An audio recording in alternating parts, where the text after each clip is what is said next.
What's up, everybody, man? It's your boy, Mr. Dugas, coming at y'all with another video, man. And today, man, I'm going to talk about Monday night's football matchup. You had the Seattle Seahawks beating the Minnesota Vikings 21-7.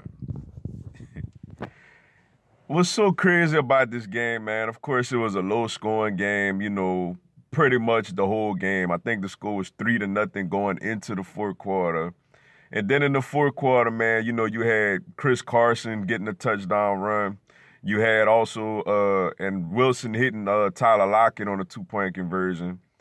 You also had a strip sack and fumble return for a touchdown by the Seahawks. And you also had, Janikowski had another field goal. And the Vikings got a late touchdown, I think, to Dalvin Cook or somebody. Yeah, to Dalvin Cook or whatever. Which now Kirk Cousins has a total record on Monday Night Football of 0-7. The Seahawks, they're in prime position now, apparently, for the fifth wild card spot. They look pretty solid in that position. The Vikings right now are still like on top of, the sixth wild card spot right now, since they got the tie instead of the loss.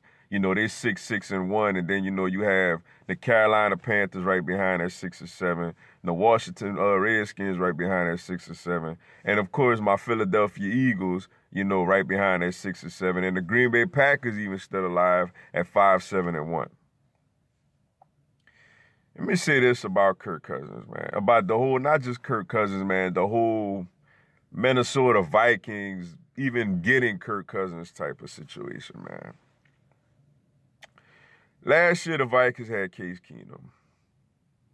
Is Case Keenum a great quarterback? No. Is he a more talented quarterback than Kirk Cousins? No, he's not. I don't think Case Keenum is great, and I understand quite why the Vikings went get Kirk Cousins. It made all the sense in the world. I thought he would have made them a better team, a more consistent team, especially, offensively. But this is what this whole situation reminds me of. It's like it's like men, you always have this one female who, you may not be completely attracted to her, but she's solid. Like, she's there for you. She holds you down. You know what I'm saying? Like, she there for you. You could always call her for something. And with ladies, it's kind of like this guy who, basically a guy like you put in the friend zone. Like, he there for you. He buys you flowers. He's nice. He's respectful. He's all these things to you, but you just don't like him in that way. And fellas, it's like this very, very, very attractive woman comes along. She's just gorgeous. She's beautiful.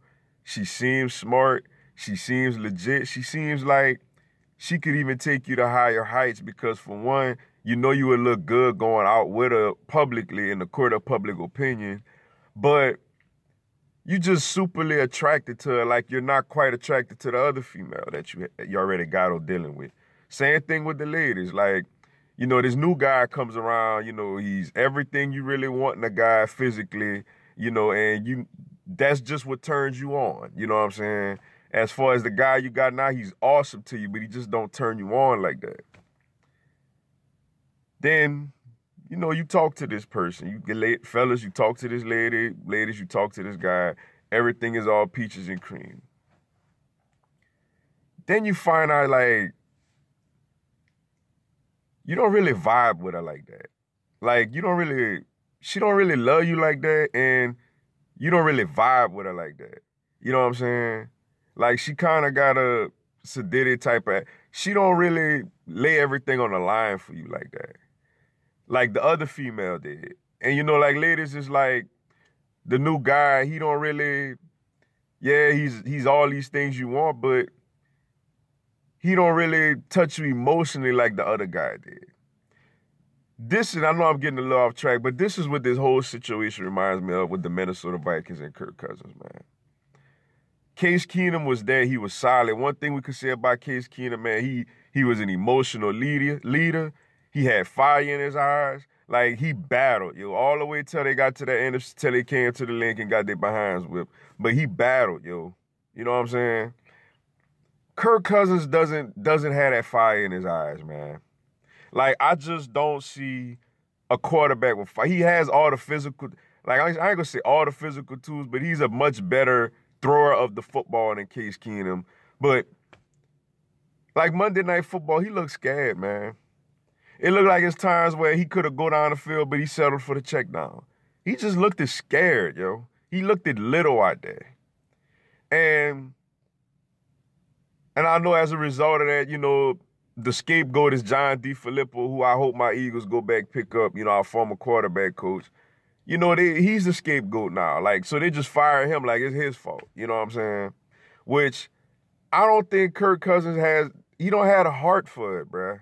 He got the talent. You would think that there would be a better offense. You know what I'm saying? But nah, bruh. I understand they got a new coordinator from last year. I understand Pat Sherman is now coaching the New York Giants. You know, John DeFilippo, you know, he was our quarterbacks coach last year.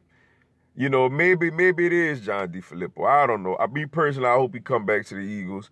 But me watching I know the play calling at times was a little suspect, but me watching Kirk Cousins, I don't see that fire in his eyes, yo. Like, that Minnesota Vikings fans I know really want, like, you know what I'm saying? That year when they went to the NFC Championship with Brett Favre. Brett Favre was crazy. He out there playing on like a broken ankle against the Saints. You know what I'm saying? Like, Case Keenum out there, like, he's the type of guy, like, he'll go out there banged up, like, I ain't healthy, but let's go to war. You know what I'm saying? I don't get that vibe from Kirk Cousins, man. I don't get that vibe that Kirk Cousins go out there and really lay it on the line like these other quarterbacks do, bruh. You know what I'm saying? Maybe I'm completely off base with this, but I don't get that vibe from him, yo. You know what I'm saying? Like, I just don't, man. And I feel like that's part of the reason this Minnesota Vikings offense is so disappointing. And then when you look at the Seattle Seahawks, man, they rolling, yo. Like, Russell Wilson, he threw a terrible pick early on in the red zone. But, like, Russell Wilson is a gamer, yo. He's consistent. He's a competitor. Like, they got a really good run game now with Chris Carson and the rookie Rashad Penny. You know, these young receivers are stepping up. You know, the David Moores, you know, Tyler Lockett out there doing this thing. You know, and defensively, man, they getting after it. Man, they even are turning Deion Jordan into a solid player. This guy was an absolute bust with the Miami Dolphins. He's turned into a decent pass rusher for them, yo. Like, you know, they got the great Bobby Wagner in the middle of this defense, man. And they young corners, you know, Griffin and all these guys, man, they battling and they playing well. Like, Pete Carroll is a good coach, man. I know we gonna all get on him for the whole throwing at the 1 yard line, you know, him and Darrell Bevel of the Super Bowl against the Patriots, man. But you look at Pete Carroll's resume, man, he's a good coach, man. When you go back to him being with the New England Patriots back in the day, you obviously what he did at USC, you know what I'm saying? USC ain't been the same since he left there. And what he's doing with the Seattle Seahawks, man, considering the fact that there's no Richard Sherman, you know what I'm saying? There's no Cam Chancellor. There's no Earl Thomas out there right now. There's no Michael Bennett, you know? There's no Marshawn Lynch. Like, no Golden Tate, you know, no Jermaine Kearse, you know what I'm saying? Even no Jimmy Graham now. And, like, they holding it down. Yeah, they not quite the Rams, but even when they play the Rams this year twice, they battle them tough, yo. Like, the Seahawks are a team that I feel like teams like the Rams, the Saints, and all that, they don't want to play them in that divisional round, man. They do not want to play them in that divisional round, man, because Russell Wilson is something, yo. He's a champion. He is a championship quarterback, man. It's gonna be hard to take him out of there, yo. But shout out to the Seahawks on getting the 21-7 win. You know, they remain solid in that 5th wild card spot. You know, the Vikings are holding on in that 6th wild card spot, man, but they got issues on offensively, man. Man, like, as far as my Eagles, we still in it, surprisingly, you know. But with that being said, man, that's all I got for y'all today, man. I appreciate y'all checking out the video. Go and give me a subscribe, man. I'm going to have NFL content, man, throughout the season. Y'all have a blessed one. Fly, Eagles, fly.